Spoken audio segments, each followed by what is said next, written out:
Good afternoon, ladies and gentlemen. So, I wanted to take a bit of time to talk to you guys. Now, I do intend on releasing this video alongside another video, so that way it's not just a rant that you get today for content, but rather you get two videos.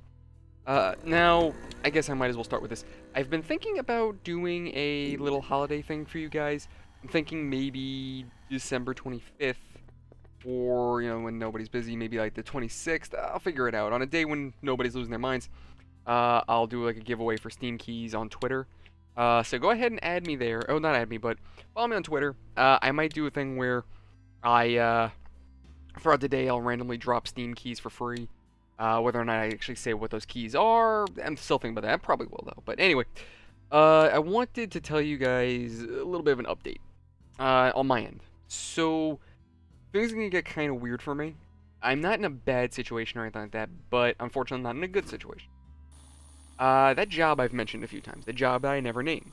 I work for GameStop. Or I will work for GameStop until January 24th. Because I'm losing my job. I've worked for the company for about, I want to say 4 or 5 years. This will probably be my 5th year. At the time of this recording, I am an SGA, Senior Guest Advisor, Senior Game Advisor. I always get the two mixed up. Now, I've been an SGA for about 3 years now. And I'm honestly a little heartbroken that I'm losing my job.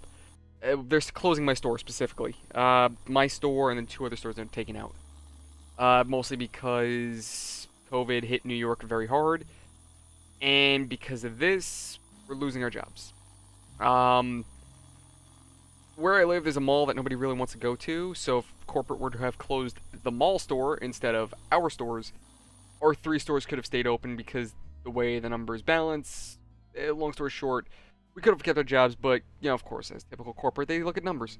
I will say, working retail has been a very interesting experience the last, I'd say, 7 8 years of my life. And like I told you guys, it's not, GameStop isn't the only job I've worked. I worked starting off this, little shitty rinky-dink indoor amusement park that I nearly died in a few times. And then from there, I went to Pet Supplies Plus. From there, I moved on to, both Petco and GameStop at the same time. I got really fed up with Petco and worked at Staples while still working at GameStop. And then I was kind of on the line for a promotion, so I quit Staples. I dealt with GameStop for about a good few months, and then I got promoted. And here I am today. Part of me is a little regretful that I took that promotion, mostly because if I didn't, I'd still be at my previous store, and I wouldn't have lost my job, because that store is not closing, but my current store is. And like I said, I'm honestly sad to see it go. Most people, you go on the internet and you see people talk shit about GameStop constantly. And a lot of it's not fair. Why I say it's not fair, GameStop takes shit for things that it probably shouldn't, and then GameStop doesn't take shit for things they probably should. And that's kind of what I wanted to talk about today. Mostly my experience at GameStop, just my time there, what I've dealt with. I'm not going to get too gritty into details, but just I wanted to let you guys know what the job was like. At least from a perspective of someone who wasn't in a authoritarian job where your boss was breathing down your neck and forced you to do dirty things. Now, some of the things I've heard people complaining about is that some GameStop employees will deliberately, accidentally put stuff on your transaction to boost their numbers, whether it be a pro card, whether it be protection plans, things of that nature. None of my guys or myself have ever done that. Or at the very least, during my time there, I've never done that. So in the past 5 years, I've never seen any of our guys accidentally put protection plans or anything. Hell, half the time, if I can barely understand a customer, I just sell them their item and send them on their way. I don't try to manipulate that language barrier to push numbers. I try to get them to understand. I try to be like, hey, listen, do you want to add this? And sometimes I go, oh, okay, sure. And I look, I'm like, you sure? They go for it, I throw it on. And then if, they regret it later, I return it. I try to be fair with it. Most of the time, I'm very laid back. If they say no, it's like, okay. Next guy. GameStop takes shit for its trade values all the time. That's honestly not fair. Where it should take shit for is its business in general. which I know trade is part of the business. Pretty much what I mean is the way it treats its employees. That's where GameStop should really take shit for. I believe that a company needs to take care of its employees, and then that way, when the employees are happy, they take care of the customers. Customers are happy, so they're more likely to come back and do business with us, making the company happy because now they're getting numbers because they have employees effectively doing their jobs. GameStop doesn't do this. They would much rather kiss the customer's ass than help out their employees. And I know like companies like Best Buy, during COVID, they gave their employees two options. You can work your normal hours, or you can stay home and get half your salary. So, say if I was working at Best Buy, I get, say, $60 a week, argument's sake. I can get the full 60, or I can go home, sit on my ass, and get 30 hours a week, $30 a week, whatever the hell you want to say. So, Best Buy was looking out for their employees. GameStop, on the other hand, threw us under the bus, and some employees even defended GameStop's actions, saying that it made sense, that they had to. No, GameStop didn't have to. They could have closed their doors from the very beginning, offered curbside, called it a day. They didn't do that, they threw us under the bus. So, I'm not going to defend GameStop there. But what I will say is I think the worst that I've ever dealt with this job, honestly, the customers. That's the worst I've ever dealt with. And that's not something policy can really change. That's not something really anyone can change. It's a person issue. People issue.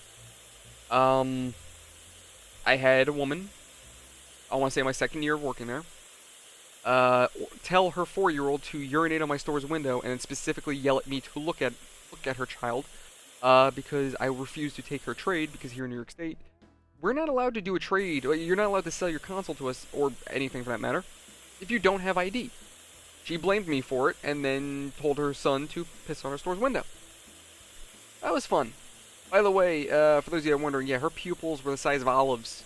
So, yeah, she was definitely on something. There's that. I had a guy get mad at me because I apparently smiled. Yeah, specifically that one. He came in, Red Dead Redemption 2 had released, and this guy came in like a friggin' tornado, all in a panic. He comes in, he hands me the game, goes, dude, I just bought this from the mall. I just found out that the Kingdom Hearts is coming out next week. I gotta get that. And I'm like, dude, easy, like, good. I'll refund it. No worries. Now, knowing how popular Kingdom Hearts was gonna be, which it was, I was kind of in this, like, I could feel the knots in my back just forming, and I'm like, oh, next week is gonna suck. And I try to be friendly about that kind of thing, where more it's like, I'm not gonna give you a problem, rather I'm gonna laugh at myself. And he's in a panic, and I kind of thought it was funny that he was in such a worry. I'm like, dude, you're good. And he's panicking. He's like, dude, are you guys out of stock already? Did you start? I'm like, dude, I gave him a little chuckle. I'm like, dude, we haven't even started yet. Like I'm self-loathing. Like, oh, I'm going to want to kill myself. Next week's going to suck. Like, that kind of attitude, you know? He didn't take it like that. He took it like I was laughing at him. Immediately gets defensive, flips out, and he's like, what's so funny? I don't understand why you're laughing at me. Storms out of the store, slams the door on his way out. Then he calls the store 20 minutes later, demanding my company's number because he couldn't let it go. We text our boss, our district leader, and we're like, yeah, just let you know, this guy got mad thinking that I laughed at him. He goes, my district leader, he was like, seriously? That was a pussy. So, my old DL was great.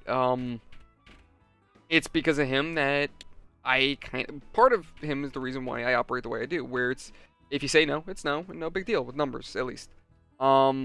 His own words were, don't chase the dragon.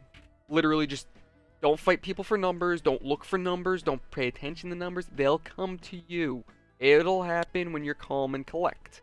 If you're panicking about numbers, you ain't getting shit. So his mindset was just more, chill the hell out, numbers will come. And he was right. Now we have a new DL that's up our ass about numbers, and once you have it, I'm losing my job, so yeah, we could see how things changed. Granted, I can't blame it all on him. Granted, most of it's COVID, but still, numbers ain't coming, and this guy's up our ass for numbers. So, put 2 and 2 together. Now, I've talked about a couple of the worst customers. The worst one was I had a guy accuse me of hiding Pokemon cards to resell them myself, and then demanded a refund because we don't have plastic bags, and you know, New York State law, we got rid of plastic bags, but for some reason people still find this as a surprise when I say, hey, New York State, we got rid of plastic bags. They're like, huh? Like, dude, you live here. How do you not know this? It's been a thing for the last, like, since March. You don't go to ShopRite, you don't go to Costco's, they don't tell you no bags? Come on. But still surprising people. But yeah, this guy put me under the worst stress of my life. Easily. He got under my skin to such a point where I felt like this constriction around my chest. And then also after a good minute of that, I felt this sudden wave of dizziness hit me. So, yeah, he really got me bad. Now, again, those are some of the worst customers I've dealt with. That's not to say that's all my customers. I've had, honestly, at this job, some of the nicest customers I've ever met. Some of the friendliest people, and some people are my friends because of this job, because they just come in, I've gotten to know them, and hey, add me on Steam, yeah, we just bullshit. There's one woman in particular, and she's one of those people that she can't let you do something for her, even if it's your job. You can't do something for her without her wanting to do something in return to just be nice. We've always been good to her family. We've always kind of, like, we don't break the rules or anything for them. We don't do anything out of the ordinary. It's more just being courteous. Like, her kid will have pre-ordered something, and then we'll be like, oh, hey, just let you know, pre-order's up. 48 hours is the policy, but we know they come, so we'll just leave it to the side in an extra day or so. It's no big deal. 1 or 2 days ain't gonna kill anybody. But they treat it like it's a big thing. And I guess to them it is. Nothing new to us. We're not doing anything kind of out of the ordinary. And she is certain of doing something for me. She's always like, oh, you guys want coffee? I'll get you coffee. Like, oh, no, don't worry about it. It's good. We're just doing our job. It's all good. And it's gotten to a point where my boss looked at me and goes, why wouldn't you say no? Like, she's just gonna do it anyway. Like, and it's not a problem. Like I said, honestly, it's very much appreciated. She's a down-to-earth person. She's very caring. She's very kind. And we tell her, listen, look, I can do this for you, but this is about far than enough. She knows us. She knows it's the truth. Like, we have that relationship where she trusts us to do the right thing, and we help her out the best we can. There's this trust. And I'm gonna say she's one of the few customers I'm gonna be sorry to go. It sucks. I'm gonna miss working with her. I'm gonna miss working with a few of my customers. There's these 2 guys that come in usually. We talk about Fallout. He tells me that he set up his house on a mountain. I remember he was telling me, what was it? Fallout 76. He built a house on a mountain. People kept trying to get up there, so he kept killing them. And I busted his balls back. Oh, by the way, I set my house near your mountain. He's like, get the fuck off my mountain. So, of course, it was just ball busting, but I'm gonna miss it. The biggest thing I'm gonna miss, above all, out of every job I've ever worked, the staff that I work with, the guys I work with, are not just my team. They're not just my coworkers. They're my family away from my family. My store is my home away from home. Like, I have a close relationship with them. These guys are like, the guys I work with, they're like family. And I've never been part of staff that actually looked out for each other like this. Like, yeah, we butt heads from time to time. It happens. People are people. But there's such a level of concern, such a level of trying to look out for each other that it's not normal for most stores. And that's not in a bad way. We just try to help each other. And look out for each other. It's a small store, so we're all closely knit. If we can, we play PlayStation. We play on the PlayStation together at times. Bullshit on Discord if we can. Everyone's close like that. And the one thing I will definitely say I will miss, there are nights where me and my boss, we'll be working. I'll be counting the register. He'll be doing marketing, and we'll just bullshit. We'll just coming up with stuff. Like I don't even know where it comes from. Working at GameStop, you're under a bit of stress, or you look at something, and then a thought pops up into your head, and you think of something else. And before you know it, you're thinking some crazy shit out of left field. You're like, where the hell did this idea come from? And it's so absurd that you start talking to your buddies about it, and you're just all, like, coming up with weird shit. Like, for instance, you guys know pop figures, like pop vinyl figures? So they have what's called pop movie moments, and it's like a big stage, and typically has 2 to 3 characters, maybe more depending on, maybe it's a vehicle or something. And they do things like this. So me and my boss, we got bored, and we're like, hey, what if there was an adult version of pop figures? Like, pop porn moments. And the one we came up with was from the Spider-Man video game. The one that came out on PS4. Not the Miles Morales, the one before this. This is before Miles was even announced. And what we came up with was a stage where I guess Spider-Man has Mary Jane webbed down to the bed. Obviously, he's naked, and Stan Lee is in the closet masturbating. And there's a word bubble above his head saying, "You two were always my favorite couple." And like this is the kind of shit we came up with. What was it? We came up with what was it? Trump and Stormy Daniels, the Golden Shower. Um, I can't remember what else. We just came up with shit that's like, what is something most people would know about that would be a great pop just for fucking laughs. So that's kind of stuff we came up with. We came up with a scenario where, like, I think Marvel Endgame or Infinity War, right? But instead, it's Disney fighting other properties for control. So it's like Disney's actively going to war with like various brands and whatnot to try to take them over. So it's like, what was we talking about? Agent 47 is actively sneaking around trying to find Mickey, take him out. But he's using Mickey Mouse here, so none of the other like stormtroopers or anything know he's there. Like they just, it's just Mickey. It's just a weird, tall, skinny, bald Mickey, but it's still Mickey nonetheless. Um, no one could find Solid Snake because he's hiding in a box. Kratos is trying to throw his kid to Mickey. There's like, get him, get there, get him. Go get out, get him. Fucking distract the mouse. I'll get out of here. Just like fuck my kid, get him out. Just the shit like that. We mentioned that the only way Mickey could generate money for his war machine was to use Ray as a prostitute. um, I made Mickey. I was doing Mickey Mouse voices coming off as Chairman Mouse. You know, like the South Park Mickey Mouse, not the one that we all know and supposedly love. But this is the shit we come up with. It's just random stupid shit. We came up with a pornographic theme for Spider-Man. Like his theme, but involving him masturbating or whatever. Like this is the stupid shit we came up with just because we were bored and it was fucking funny. And you know what? Honestly, when you're under the stress of holiday, you need stupid shit like this to make you laugh. So it was all just fun, and I'm gonna miss it. Yeah, it's looking back, it's heartbreaking because this was a fun job for what it was, and it also one great thing about being a manager is I get to open the shipment boxes. So when I open up shipment, I open up and there's like say like a pop figure, like I don't know, like an Iron Man pop figure that no one able to find. It's like, oh shit, like you get that like, oh that's sick. Hey boss, I'm gonna buy this when I'm done taking in shipment.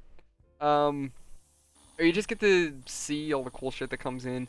Sometimes I get customers that bring in really old stuff that I didn't even know because I had a guy bringing a fucking Neo Geo. I'm like, what the fuck is this? He's like, yeah, that's before Nintendo. I'm like, seriously? Like, no, actually, Nintendo's probably first, but still, Neo Geo supposedly was like a really old handheld, and I'm like, wow, all right. So it was cool to see some of the old stuff. It's like, you've ever seen those shows like Pawn Stars or Hardcore Pawn?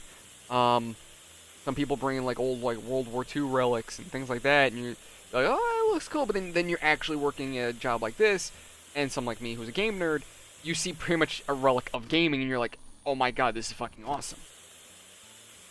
So, I mean, I can manage to get my hands on a mint condition copy of Pikmin for the GameCube now. While most people are like, what a big deal. For someone who collects old stuff, that's fucking gold. That's like, oh shit. I've run into some good stuff. Some people, someone traded in a copy of Conker's Bad Fur Day for the N64. I think we gave him like 50, 60 bucks, and we ended up selling it for like 90. Which, yeah, that's a thing. People complain about GameStop's trade values. The only reason why GameStop gives the money that it does is it depends on a few things. Supply and demand, and age. So, say you're selling me a bunch of 360 games. Yeah, we're on the Series X. Nobody's taking your shit. You're not getting much money. Say you bring me every fucking NBA from 14 to 20. I'm only taking 2 or 3 of those, and even back then, I'm only giving you a few bucks because everybody and their grandmother sells me NBA. It comes out every year. I get another copy every year. It's rinse repeat, so there's no value to it. I mean, right now, I think my store has 66 copies of 2K14 for the Xbox One sitting in the back room.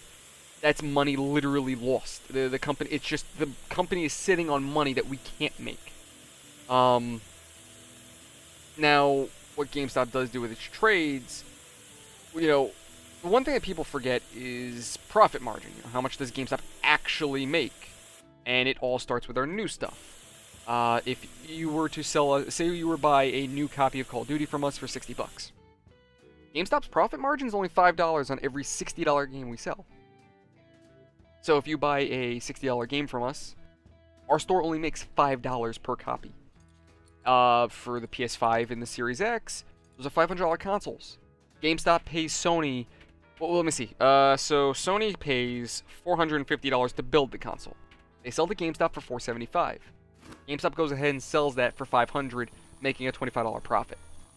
So, yeah, I know how it sounds. We only make $25 on consoles?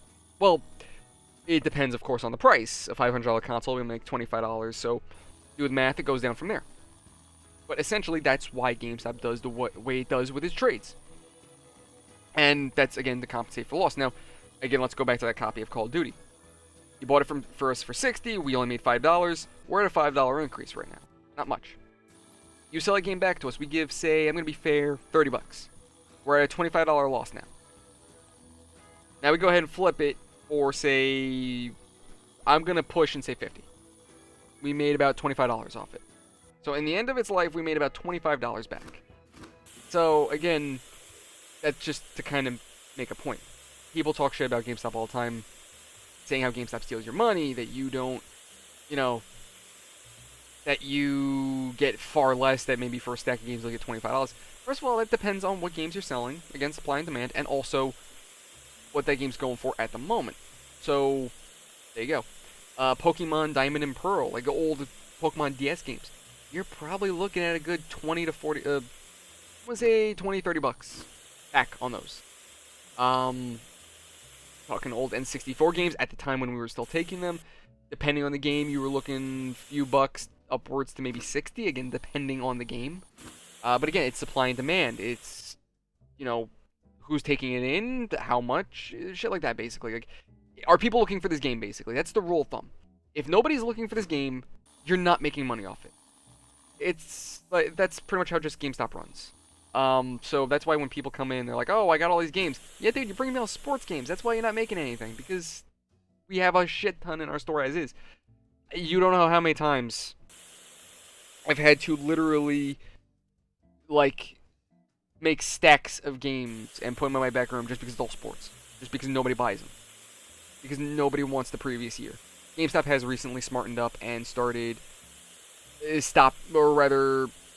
not taking old sports games because obviously there's no money in it. So at the very least, when you come in, we're just going to say, sorry, we don't take this because nobody wants it. Now, there's one thing that I want to point out when it comes down to trades. There was an issue, I want to say it was back 2017, 2018. And a lot of us remember it as, it is ma'am.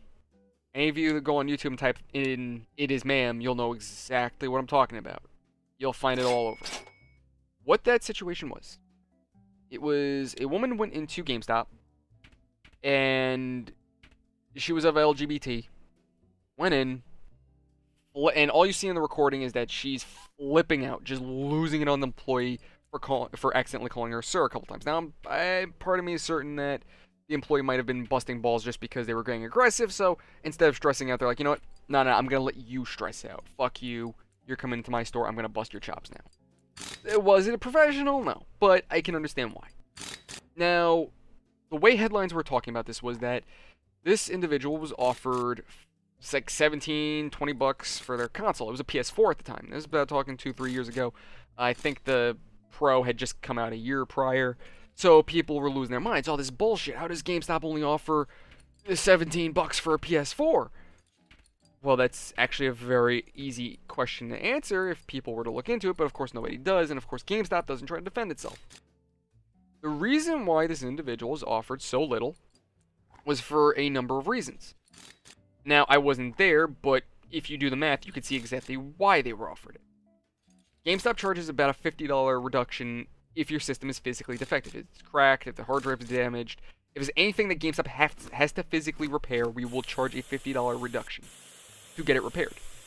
Now, if you're missing a controller, we have to charge you for a controller, and we have used controllers that are about $50. That's already $100 off your system.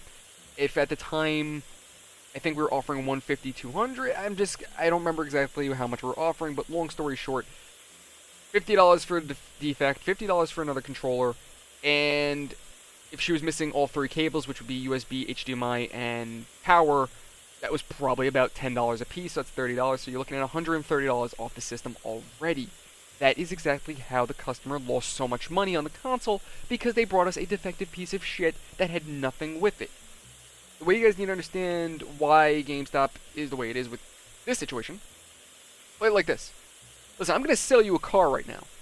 It has no tires, no doors, the engine doesn't work, and the windows are all cracked. And I'm going to sell it to you for 10 grand. I'm selling it to you at the price of a decently used car, but it's a piece of shit. That's basically what goes on. It's the same concept. Like, people coming to me, oh god, that's gonna be taken into. Just forget I said that. People come to my store with these consoles and they're like, oh yeah, I want to sell this. Okay, you have just the console. Where's the controller and cables? I needed that. Okay, shoe on the other foot. Tell you what, I'm gonna sell you this console at $280. No controllers, no cables, nothing. You get what I'm saying? That's why we take everything together, because we have to sell it back together. Because it really sucks for the customer to buy a console at full price and their parts missing. So we sell them as if they were new. Not saying that they're always in new condition. Some stores honestly suck at their jobs. I've seen customers come back to my store returning a console from another store that was physically defective, and if you looked at it, you could have blatantly seen it's defective. So some stores do make stupid mistakes, either because the employee doesn't give a shit, or they're poorly trained. I digress. So, yeah, every store is different. I can at least say the stores I worked in, we at least did our best. We made our share of mistakes, and we didn't always make everybody happy, but we did our best. We didn't screw anybody. Oh god, I could easily say my bosses tended to help the customers more when they were pissed off at us than anything else. There were plenty of times where a customer would give me shit and then we'd give them a discount for some reason. So, yeah, we would kiss up to the customers more than anything else. Give you an idea, I had a woman screaming at my coworker because her online order was canceled because orders expire after a week, and this woman had her order in our store for well over a week. Surprised that her order was canceled, and then flipped out demanding that she should get her order back and that she spends so many thousands of dollars in our store. And then when my employee, looked into it, my coworker, I'm sorry, she realized that this woman only spent a couple hundred, if that. Like, obviously talking out of her ass. So after flipping out, she ends up dealing with me, and now I'm dealing with all her bullshit, trying to do a return repurchase so she can get another sale, because God forbid she misses out on another fucking sale that she already missed. I digress. So I'm working with her, she's talking to another customer, and they're talking about how they're both having a hard time finding husbands, that they're both single, that their husbands divorced them. I wonder why. And during this point, she mentions that she keeps finding men of a particular orientation, and then says that it's because of this that she can't find a husband, and that men like this need to die. And then looks at me and goes, that sounds like a problem for Nick, and says that as a joke. But I look at her and I bit my tongue. I wanted to say every unprofessional thing that I could possibly think of, but instead I decided just shut the hell up, get her out of the store, and vent it later. What I wanted to tell her was, well, what the hell makes me that? What makes you think I'm of that orientation? And what if I was? You're making a comment like that to somebody who's of this orientation, and you're making it like it's funny. Tell you what, I can't go on my lunch because you're here, so maybe you should die. How about that? Like, shoe on the other foot, that's not a joke to make. That's not something funny. That's not... that's not... No. And this is the kind of people I deal with. It's either people are super friendly or super shitty. And this person, I can tell you, I cannot wait to lose my job because I can't wait to not deal with her anymore. Ugh, she's the one reason when it's like, you know what? Losing my job's not a bad thing. I never have to deal with you again. But this is what I put up with.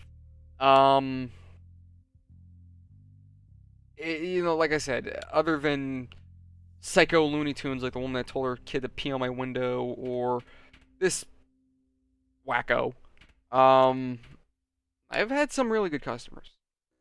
And the one thing that pisses me off all the time is I get people that will give a shit like, oh, you know, this is why GameStop's going out of business, or bullshit like that. It's like, you don't even work here. You don't know what it's like.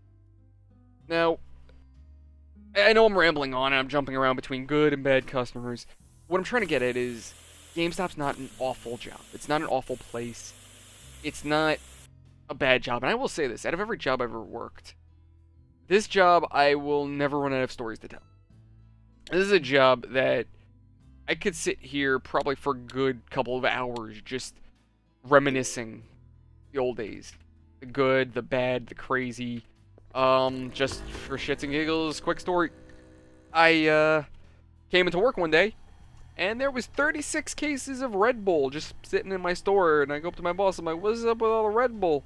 We won a contest? And he goes, no. It was some kind of promotion between League of Legends and Red Bull, and they want us handing out cans of Red Bull for free. Currently, at this moment, we still have about a good 30 cases just sitting in our back room, just doing nothing. Just sitting there. We've been drinking them. We can't get through this stuff. It's amazing. You ask people, hey, you want Red Bull? They, no. It's either that or they think they have to buy it. It's like, no, you can just have it. You're not in trouble. Just please take it. Please take it. There's too much. We have too much. It's taking up space in our storeroom. But anyway, yeah, that was definitely an interesting one. I don't think I've had anybody really show up at my store that we'd have to be like, wow, this person showed up. Like, it's nothing crazy like that. I'm pretty certain I had a mob boss's wife come into my store. Like, because just by her last name, like, okay, maybe I'm just assuming, but this is the only person by that last name that I'm aware of, so I'm not gonna take a risk. I'm just gonna be nice to you and, you know, do my job and not risk getting fucking whacked, because that'll be my luck. So that was interesting. Like I said, I don't know if she was actually the wife of that mob boss. I mean, here where I live, that's not surprising. I think there's probably a few bosses here. It's New York. I'm not fucking surprised. Quite honestly, if there's not organized crime here in New York, Chicago, and Miami, I would be dumbfounded. Probably LA too. I'm willing to bet LA. But anyway, we're not getting into that. Yeah, overall, I kind of wanted just to give you guys a quick little idea as to what GameStop's actually like. It's not a terrible job. I think the worst that you'll have to deal with is uppity, shitty, crazy customers. And if you have a crappy district leader, you're gonna have them drilling your asshole for numbers. Oh, you didn't get numbers. You gotta get numbers. Oh, you got 1%. Well, you gotta push for 10. Stupid shit like that. Or you'll get, of course, your stereotypical Karen or your typical boomer. Now, some of the shit some of my customers have said, like, it baffles me. Some people have said the things that they have. Like, I remember a guy came in, and I guess his idiot kid had changed the language on the tablet. I don't know what language it was. It was definitely something, like, I'm not trying to... It was, I think, either Korean or Taiwanese it was sent to. I can't remember which language it was. It was of Asian origin. I just can't remember the language. My boss, one of my bosses, is Asian. And he kind of whispers over me and goes, hey, she can't read it? I'm like, why do you think she can? He's like, well, you know. No, I don't know. And you know, while yes, this language in particular is of Asian descent, that doesn't mean everybody in Asia speaks the same fucking language, you dick. Like, this is the kind of shit I dealt with. Or oh, I have a neo-Nazi that comes into my store every now and then. He's a conundrum, that guy. Dude's got swastikas all over him. He wears an Iron Cross. Dude wears a t-shirt that says Waffen SS. And he's friendlier to my bosses whom are of color and orientation. And he's not as friendly towards me, and I'm white. It's confusing. It's like, well, wait. Why is the Nazi friendlier to the people who aren't white? This is confusing. I don't get it. I'm like, why do you... I mean... Yeah, I don't like putting up with your bullshit, and I don't give you as easy of a time, so maybe that's why, but Still fucking weird. He's always selling us PlayStations, and they always seem very new. It's like, dude, where do you keep getting these? He's like, yeah, my family keeps buying them for me. Like, uh-huh. Yeah, I'm sure they keep buying them for you. His sister came in once with like a North Face jacket. I think of those puffy black North Face jackets. He had a swastika on the shoulder. I'm like, Jesus Christ, where do people find this shit? Like, and then he admitted that his grandfather was, I think he said Oberfuhrer of the SS, and I'm like, no, his yeah, did I say grandfather? I did say grandfather. I didn't say father. Okay. Yeah, his grandfather was an Oberfuhrer in the SS during World War II. I'm like, Jesus Christ, dude, you're just digging your grave deeper. Like, you know, I want to believe that people aren't bad. I mean, it's just a bad situation that makes people seem bad. When this idiot comes around, it's like, I'm giving you the benefit of the doubt, and you're just digging your grave deeper. He even mentioned his cat was a Nazi and it killed birds. I'm like, dude, like, that's not something you're proud of. You don't. No. And then it was funny because a woman called him a crackhead cracker.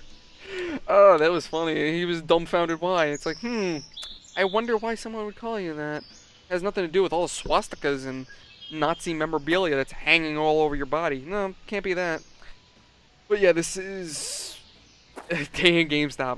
Like I said, I've never dealt with any shit like this that I've ever dealt with in any other job. Like, I've dealt with crazy cat ladies. I've dealt with idiots that don't know how to turn on a computer. I've never dealt with a neo-Nazi. I've never dealt with a woman to tell her kid to piss on my window. And while, yes, those were weird and strange and stressful incidences, oddly enough, I'm gonna miss them. Because it was always a good story afterward. It was always something interesting to talk about later. I'm gonna miss it. Now, as for what I'm gonna do in terms of simply the realistic sense, what am I gonna do for a living now? I don't know. I'm thinking about taking a little bit of unemployment, taking a break, maybe a couple weeks. You know, take a break for a week or two, go for unemployment, collect severance, and then look for a job. I'm thinking maybe going back to school. I don't know. I'm thinking things over. Maybe even thinking about doing military. I have a few ideas in mind. But anyway, guys, that's what I'm looking for today. Thanks so much for watching. Thank you for listening. If you guys want to hear me rant more, or just about random shit, whether it be about gaming, if you want to hear more of my crazy stories from work, or even stories in detail, no, let me know in the comment section below. Like I always tell you guys, if you want to see something on this channel, please let me know. I'll be more than happy to accommodate. Of course, if it's appropriate. Now, what was again that? Like I said, I'm gonna let you guys know later on with more details, but I might be doing something for, you know, the holidays as a thank you. We finally broke 200 subs, and within about half a year it's time, which is fantastic. And I'm really hoping by end of year, by March, and by May, which would be technically another year for this channel, year 2. I'm hoping that we break another 100. So I will see you guys around the next one. Thank you and have a good night.